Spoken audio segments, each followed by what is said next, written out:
Goppo Mura di Lello Lupoli recita Gennaro Sansone. Linda una senghi mura, prete e prete, ci sta crescendo una margheritella, senza pretesa, bella e cianciusella. Io guardo e sto pensando a chi è poeta. Non tiene che l'addora prelibata, non sta nascosta come una viola.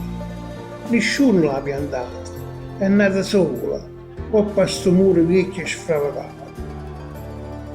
Ebbene, tengo un in tua giardina, ma io vado a guardare soltanto a quello. A me mi piace sta margheritella, che mi fa scordare il rosa e il giusumino. Sto sole che è sguigliato in coppia e prete, a me pare più belle e tutto lato che vengono curate. Io sto guardando e penso a chi è poeta.